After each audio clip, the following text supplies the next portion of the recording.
Howdy y'all. Today we'll be going over part 2 of Best Paths for New Welders, and we'll be talking about unions today. Let's get to it.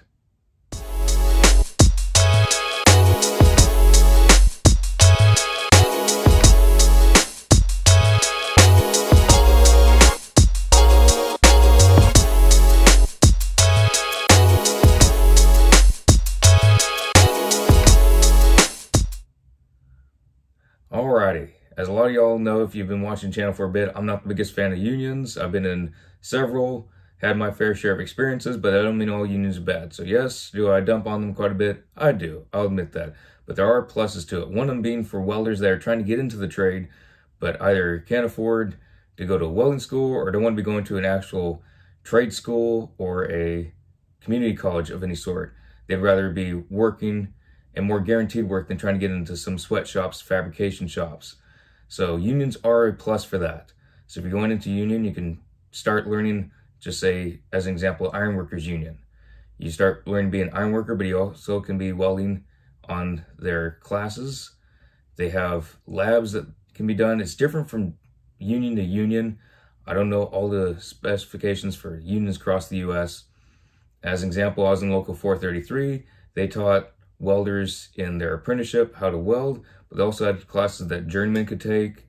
I was already a welder before I was in 433, so I didn't have anything to do with that, but they also had lab hours that you could go in from this hour to that hour and you can go weld. So if you're trying to get a new certification, trying to brush up on welding for this type of route or this type of test that it's going to be on a certain job site down the line, they had different stuff like that, which I think was a real plus.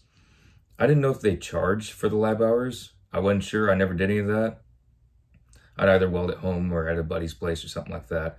So I don't know all the specifications of that, but they do have extra things. So I would recommend, if you're looking at unions, look into some of the benefits they have, such as that.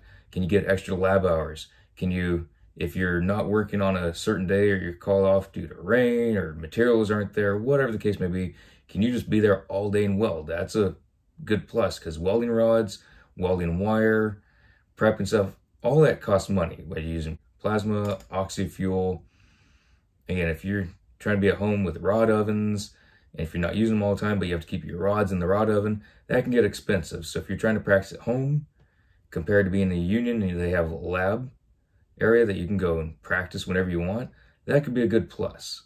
So yes, I do dump on the unions quite a bit from my experiences, but I also want to give an unbiased answer to the questions been asked.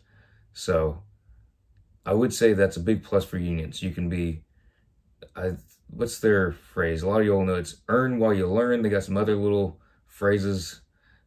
Different unions have different ones. Around here in Los Angeles, they have earn while you learn.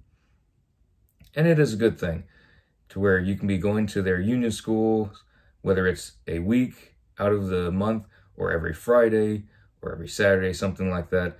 And you actually have a full-time job when you're not at that class. It is really good. It gets you money and you don't have to pay for your learning. Some unions, they do dock your pay for your learning.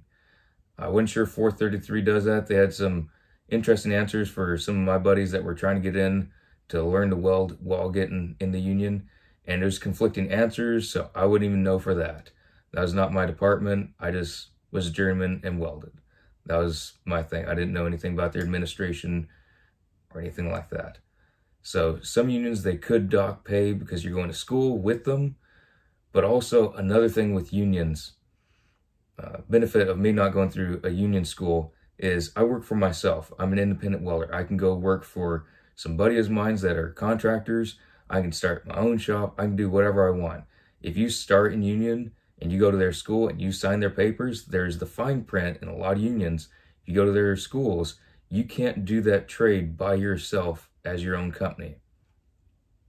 An example, the sheet metal union around here in Los Angeles, I don't know the number, what local they are, but the sheet metal workers union, if you go to their school, granted they pay you really good, you can't have your own sheet metal business for, I believe it's 15 years. If that's not correct, I apologize, but I believe it's 15 years. So just say you go to their welding school, their sheet metal school, and you learn all you can from them, and then you quit right once you become a journeyman. You can start your own business, but legally you can't. I don't know how they could come back on you. Granted, I didn't sign those papers. I was already journeyman welder before I entered Local 433.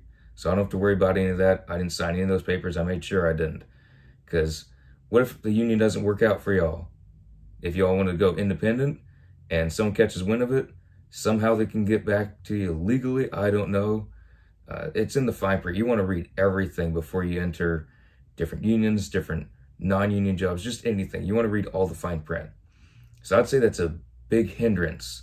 If some of y'all get into a union, say 5 years, you're not liking the union, whether it be just the job sites, the people, the administration, the politics of the union, the bureaucracy, all that stuff, and you want to go on your own and then they come back at you, that's going to sting. That's going to hurt bad. So for me, I'm happy I went to the welding school that I did while working on the side, several jobs at the same time. Entered years later into the union, and then got out because I wasn't caring for it, and I work for myself. I don't have to worry about a union coming back on me with whatever crap that I can't have my own business because they taught me something. I think that's a bunch of bogus, and that's my opinion on it. Some of y'all may disagree, and I will say I do get the union's point to an extent.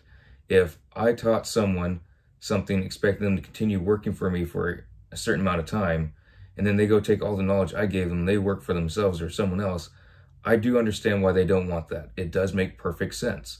But it is kind of bogus at the same time. If you're teaching someone, they may go somewhere else. That's what happens. It's just what happens. I've taught different students, they did their different things, that's perfectly fine. It does suck though when you go through apprentice after apprentice. You teach them so much and then they just quit for some weird reason. It's not even a legit reason. It's just either they couldn't hack it or they just didn't want to do it. You got to teach a new person. You put all this time and effort into teaching them out of your workday. You're slowing things down just so that you can teach them, and then they quit on you. It does get old, so I can see how it costs the union tons of money, but the unions, they're making bank. They're filthy rich around here, and that's a fact.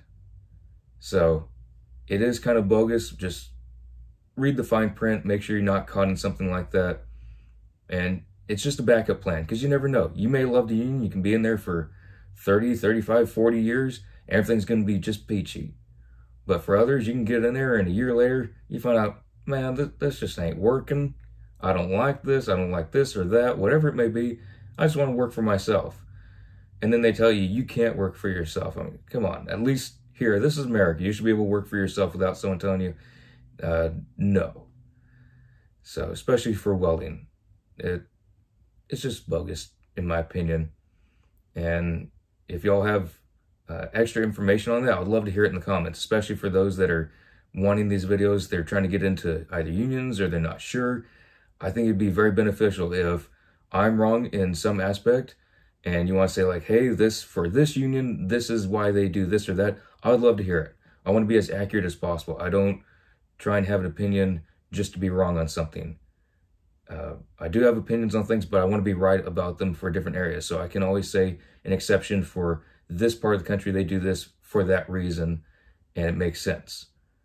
Other times, like what I've been through with Local 433, it didn't make sense, so that's why I say it. Now, if there is an opposing viewpoint, I'm more than happy to hear that. So I do invite y'all, if you're all a pro-union and you want to say this or that in the comments, I am looking forward to it. I will chat with you on there. Just be civil about it. I've had some guys that come on just all caps yelling that it's retarded if you're non-union, you're a nobody if you're non-union. Come on, we're welders, we're blue collars, we're adults here. If you want to be non-union, be non-union. If you want to be union, union. You go back and forth, whatever makes you happy. That's what we're here for on this channel, is to help welders, new welders, find the jobs that will make them happy, whether it's the biggest paying job or the one with the most benefits, the one that is at this location, this industry, but first and foremost, what makes them happy. And that's what this channel is about, is to be informative, and that's what I'm trying to put out there. And I do invite all the welders, all the apprentices that have their different experiences to put in the comments. I'm trying to keep this an interactive community on this channel, so please go for it. I do encourage that. I've really appreciated all the comments of other welders chiming in when I've been answering different questions, comments, and y'all chime in. I do appreciate that, because then it's not just for me, it's opinions from other folks. And that may be more beneficial than my opinion or my knowledge on a certain subject. So I do encourage that. If this video is helpful, go ahead and give it a like. If you enjoy this content, go ahead and subscribe, hit that notification bell, so then you'll be notified of all videos in the future. Let me know what y'all think in the comments. I am very curious for all the union, non-union, welder, non-welder, just what y'all's thoughts are on this. And go and share it. If you have buddies that are looking into stuff like this, go and share it. The more the merrier. Looking forward to everyone's comments. So I'll see you on the next video. We'll have part 3 coming up in a while. We'll have more blueprint, welding math, the welding blueprints. I know that it's difficult. It's hard to practice it, but I will try and make it as comprehensible as possible, as easy as possible. And we're going to try and get more difficult things coming up in the future. Same with the welding math. We're going to start off with some basic stuff. So we'll ease into some more difficult things in the future. We're just going to try and keep all this welding stuff flowing. It does take time to make and edit these videos, especially with weird schedules going on lately. And it's just not easiest to put out the videos. So I'm working really hard on doing that. And I hope you all are looking forward to it. And I appreciate y'all's patience for staying subscribed. And even when there's a week's break between videos, I do appreciate y'all hanging in there and waiting for those videos. I am trying to make them as soon as I can, but also with the quality.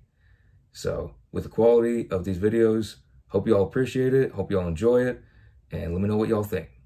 All right. See y'all in the next videos.